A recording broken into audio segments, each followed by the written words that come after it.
জাতীয় সংসদ নির্বাচনকে সামনে রেখে দিন জুড়ে প্রচারণায় ব্যস্ত প্রার্থীরা। ভোর থেকে চলছে গণসংযোগ, মিছিল, পথসভা। নির্বাচনী প্রচারণা নিয়ে আরো জানাতে যোগ দিচ্ছেন সহকর্মী মামুনুর রহমান। মামুন, আপনি রাজধানীর বিভিন্ন জায়গায় প্রচারণার খবর সংগ্রহ করছেন। মামুন, আপনি জানাবেন যে আজকে অর্থাৎ তৃতীয় দিনে প্রচারণা কেমন? আমরা কিন্তু গত 2 দিনে বেশ কিছু সহিংসতার খবরও পেয়েছি। আজকে প্রচারণার অবস্থা কেমন?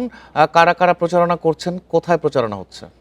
নতুন রিন গভীর থেকে পরিষ্কার করে কাপড়কে রাখে নতুনের মতো উজ্জ্বল। নতুন রিন অ্যাডভান্সড পাউডার। বলছিলেন আজকে কিন্তু নির্বাচনী প্রচারণার দ্বিতীয় দিন হওয়ায় কিন্তু যে রাজনৈতিক যে প্রার্থীরা রয়েছেন, সকল জোটের প্রার্থী থেকে শুরু করে বিএনপি, জামাত থেকে শুরু করে এনসিপি যারা প্রার্থী ছিলেন, তারা কিন্তু নির্বাচনী প্রচারণা সকাল থেকে শুরু করেছেন।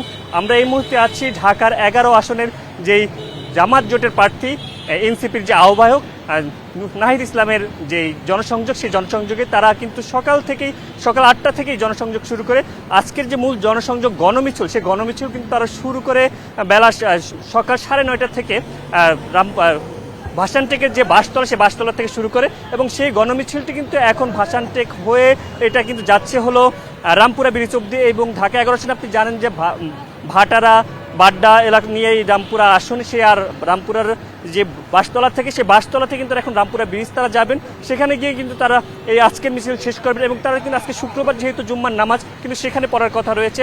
আমরা এই মিছিলে একদম সকাল থেকে মিছিলে রয়েছে এবং মিছিলে দেখছি সেখানে কিন্তু নাহিদ ইসলাম একটি সংক্ষিপ্ত বক্তব্য বলেছেন। সে বক্তব্যে কিন্তু তিনি আহ্বান করেছেন যে পিছনে যারা ক্ষমতায় এসেছেন তারা কিন্তু চাঁদাবাজ ছিলেন, তারা কিন্তু খুনি ছিলেন।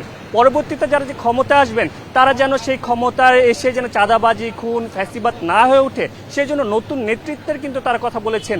নতুন নেতৃত্বের কথা তারা বলার পাশাপাশি বলছেন যে জনগণের যে 12 ফেব্রুয়ারি নির্বাচন, সেই নির্বাচনে যাবেন এবং হ্যাঁ ভোটের পক্ষেও কিন্তু তিনি কথা বলেছেন। রাজধানী রামপুরা থেকে জানাচ্ছিলেন সহকর্মী মামুন।